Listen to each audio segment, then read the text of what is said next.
एक समय की बात है। एक गांव के पास एक घना जंगल था।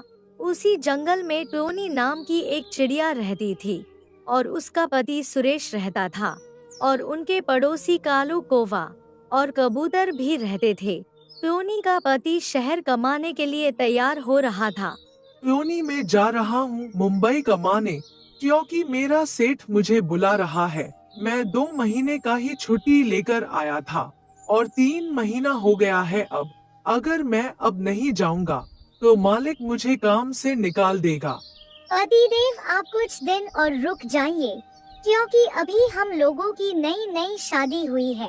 मुझे आप अकेला छोड़ नहीं जा सकते। नहीं टोनी, मुझे जाना पड़ेगा, अब मैं रुक नहीं सकता हूँ। रुक जाए, मेरे पेट में अंडा भी है। आप नहीं रहेंगे तो कौन मेरा देखभाल करेगा? नहीं टोनी, कल सुबह जाऊंगा। रात हो जाती है। दोनों लोग खाना बनाने लगते हैं।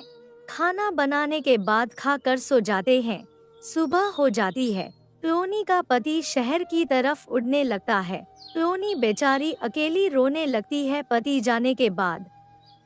ऐसे ही दिन बीत जाता है। अब टोनी के घोंसले में 2 नन्हे मुन्ने अंडा आ गए थे। आज मेरे पतिदेव होते तो वह कितने खुश हो जाते हैं। टोनी अब दाना चुनने के लिए जंगल की तरफ उड़ जाती है। तभी जाकर टोनी एक खेत पर उतर जाती है और दाना चुनने लगती है।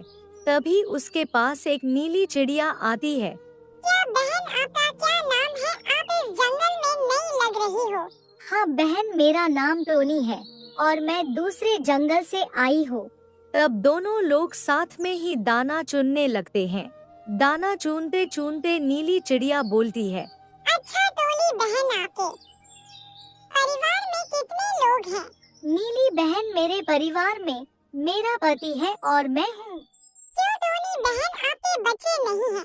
नहीं बहा, अभी मेरी नई नई शादी हुई है, अभी बच्चे नहीं हैं। लेकिन मेरे घोंसले में 2 अंडे हैं, जल्दी ही उसमें से बच्चे निकल जाएंगे। क्या बहन, क्या बात कर रही हो? आप अपने अंडे को घोंसले में छोड़ कर आई हो। क्या हुआ बहन, आप इतना घबरा क्यों रही हो? आपको पता नहीं है क्या बहन, जंगल में शिकारी पंछी घूम रहे हैं और जिसका बच्चा पा रहे हैं, ये चिड़िया के अंडे पा रहे हैं। वह सब लोग खा जा रहे हैं। टोनी ये सुनकर बहुत ज्यादा घबरा जाती है। ठीक है बहन, मैं जल्दी से जल्दी अपने घर की तरफ जा रही हूँ। तब टोनी अपने घर की तरफ उड़ने लगती है। घर पहुंचने के बाद देखती है उसका अंडे सही सलामत है। भगवान का लाख लाख शुक्र है, मेरे साथ कुछ गलत नहीं किया। अब ऐसे ही दिन बीत जाता है। टोनी के अंडे में से 2 नन्हे नन्हे बच्चे निकल जाते हैं। टोनी अपने बच्चों को देखकर बहुत खुश हो जाती है। आज मेरे पति होते तो कितना खुश होते। बच्चों को देखकर मैं अपने पति के पास कैसे संदेश पहुंचाऊं? टोनी तक कबूतर के घर चली जाती है। कबूतर बहन, मेरे पति के पास कैसे मैं संदेश भेजूं कि मेरे बच्चे अंडे में से निकल गए हैं? क्या बात कह रही हो टोनी, बहुत खुशी का समय है। इस खुशी के समय में तुम्हारे पति को तुम्हारे साथ रहना चाहिए। हाँ कबूतर बहन, यही तो मैं भी सोच रही हूँ। क्यों ना आप मेरे पति के पास चिट्ठी लेकर जाएं। कहाँ रहता है तुम्हारा पति? मेरा पति मुंबई में रहता है। ठीक है टोनी, तुम जाओ घर, मैं कल चिट्ठी लेकर तुम्हारे पति के पास जाऊंगी। धन्यवाद कबूतर बहन, आप मेरे लिए इतनी मेहनत कर रही हो। इतनी बात बोलकर टोनी घर चली आती है। अगली सुबह कबूतर चिट्ठी लेकर मुंबई की तरफ निकल जाती है। जाते जाते उसे बहुत ज्यादा रास्ता पूरा करना पड़ता है। जैसे तैसे करके टोनी सुरेश के पास पहुंच जाती है। उसके बाद कबूतर सुरेश को सारी बात बताती है और चिट्ठी दे देती है। ठीक है सुरेश भैया, मैं जा रही हूँ घर, आप जल्दी से जल्दी आ जाइए। हाँ कबूतर बहन, आप जाइए, मैं कल तक घर आ जाऊंगा। तब सुरेश अपने मालिक के पास जाता है। मालिक, मुझे घर जाना है, मेरे बच्चे पैदा हुए हैं। अभी तो तुम घर से आए हो, इतना जल्दी फिर जा रहे हो। मालिक, मुझे 2-3 दिन की छुट्टी दे दीजिए, बस मैं जल्दी ही वापस आ जाऊंगा।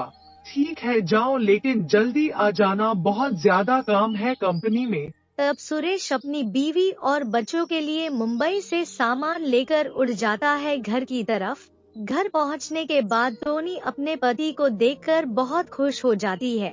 आप आ गए, आपका मैं कितना इंतजार कर रही थी। सुरेश भी अपने बच्चे को देखकर बहुत खुश हो जाता है। चारों लोग एक साथ एक ही थाली में खाना खाते हैं और सो जाते हैं। उसी रात शिकारी पंछी का आगमन होता है। टोनी के घर के बाहर आकर शिकारी पंछी बैठ जाता है और उसे खुशबू आने लगती है छोटे बच्चों की। क्या बात है, इतना अच्छा खुशबू कहाँ से आ रहा है? खुशबू तो मेरी भूख को और बढ़ा रही है। मुझे जल्दी से जल्दी देखना पड़ेगा घर में क्या है। तब शिकारी पंछी घर के खिड़की के पास जाता है और देखता है टोनी, उसका पति और बच्चे सो रहे थे। पति और टोनी को देखकर शिकारी पंछी दूर हट जाता है। अरे यहाँ तो उसके माँ बाप सोए हुए हैं और मुझे बहुत तेज भूख भी लगी है। मुझे जल्दी से जल्दी कुछ उपाय सोचना पड़ेगा, लेकिन मैं कुछ हरकत कर दूंगा तो ये सब चालाक हो जाएंगे। जाने दो, आज रहने देता हूँ। मैं समय का इंतजार करूंगा जब ये सब घर में नहीं रहेंगे। शिकारी पंछी वहाँ से उड़ जाता है इतनी बात बोलकर। उसी दिन से शिकारी पंछी का नजर था टोनी के बच्चों पर। एक दिन टोनी बैठी हुई थी अपने घर में अपने परिवार के साथ। तभी कंपनी से एक पंछी आती है और टोनी के पति को बोलता है, तुम 2-3 दिन का छुट्टी लेकर आए थे और अभी तक तुम काम पर नहीं आए। सेठ बहुत तेज तुम्हारे ऊपर गुस्सा है। तुम अभी चलो मेरे साथ, बॉस ने तुम्हें बुलाया है। तब सुरेश मुंबई की तरफ उड़ जाता है और इधर टोनी अकेली हो गई थी अपने बच्चों के साथ। टोनी के घर में खाने के लिए अनाज भी नहीं था। मेरे घर में खाने के लिए कुछ भी नहीं है। मुझे कुछ दाने इकट्ठा करना ही पड़ेगा, ना तो मेरे बच्चे भूखे मर जाएंगे। टोनी अपने बच्चों से बोलता है, बेटा मैं जा रही हूँ कुछ दाने इकट्ठा करने के लिए। आप लोग आराम से घोंसले में रहना। ठीक है माँ, आप जाइए ना, हम लोग आराम से घर में रहेंगे। हाँ बच्चों, आप लोग आराम से रहना घर में, बाहर घूमने मत जाना क्योंकि जंगल में शिकारी पंछी घूम रहे हैं। इतनी बात समझकर टोनी उड़ जाती है। रास्ते में बैठा था शिकारी पंछी। टोनी को जंगल की तरफ जाते हुए देखकर, क्या बात है, आज तो टोनी जा रही है और कहीं और उसका पति भी नहीं है घर में। नन्हे मुन्ने स्वादिष्ट बच्चे अकेले ही घर में होंगे। चल रहा हूँ, आज उन लोगों का शिकार करूँगा। शिकारी पंछी मौके का भरपूर फायदा उठाना चाहता था और घर की तरफ चल जाता है। जाकर घर के बाहर बैठ जाता है और दरवाजे को खटखटने लगता है। अंदर से बच्चे सोचते हैं, माँ इतना जल्दी आ गई क्या? शिकारी पंछी देखता है दरवाजा बच्चे नहीं खोल रहे हैं अंदर से, तो वह छत के ऊपर चढ़ जाता है और छत को तोड़ने लगता है। अब बच्चे को पूरा डर लगने लगा था और वह सब एक कोने में दबक गए थे। तभी शिकारी पंछी को कालू कौवा देख लेता है और वह तुरंत शिकारी पंछी के पास जाता है। तुम क्या कर रहे हो? तुम किसी का घर नहीं तोड़ सकते।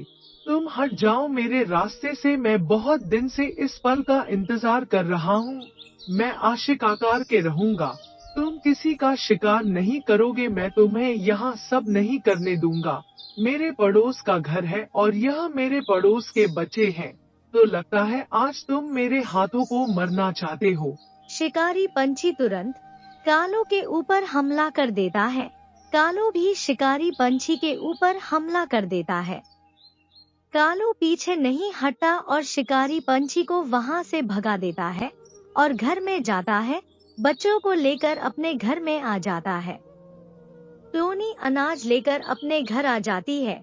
घर में जाकर देखती है तो घर में बच्चे नहीं थे और वह घबरा जाती है और देखती है घर में सारा सामान इधर उधर बिखरा हुआ है। वह तुरंत समझ जाती है कि शिकारी पंछी का यह हमला है। बाहर जाकर रोने लगती है। मेरे बच्चे कहाँ चले गए? मैं अपने बच्चों के बिना नहीं जी सकती। उसकी रोने की आवाज सुनकर कबूतर उसके पास आती है। क्या हुआ टोनी बहन, क्यों रो रही हो? क्या बताऊं कबूतर बहन, मेरे घर पर शिकारी पंछी का हमला हो गया और वह मेरे बच्चों को मार डाला। टोनी बहन, तुम घर में नहीं थी क्या? हाँ कबूतर बहन, मैं गई थी दाना इकट्ठा करने के लिए। आकर देखती हूँ तो घर में बच्चे नहीं थे। तभी इन दोनों को बात करते हुए देखकर कालू भी आ जाता है। कालू को टोनी सारी बात अपनी बताती है। तब कालू बताता है। टोनी बहन, आप चिंता मत करिए। क्यों ना करूं चिंता कालू भैया, मेरे बच्चे मर गए हैं। नहीं बहन, आपके बच्चे मरे हुए नहीं हैं। वह सब जिंदा है और मेरे पास है। क्या क्या बोल रहे हो कालू भैया? बच्चे जिंदा है और आपके पास है सही सलामत? हाँ, तुम्हारे बच्चे जिंदा है और मेरे पास है सही सलामत। टोनी बहुत खुश हो जाती है। तब कालू बताता है।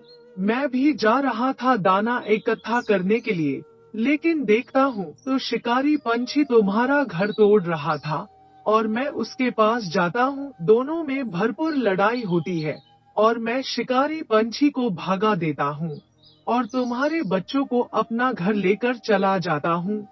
चलिए, आप मेरे साथ हैं और आपके बच्चे मिलवाता हूँ।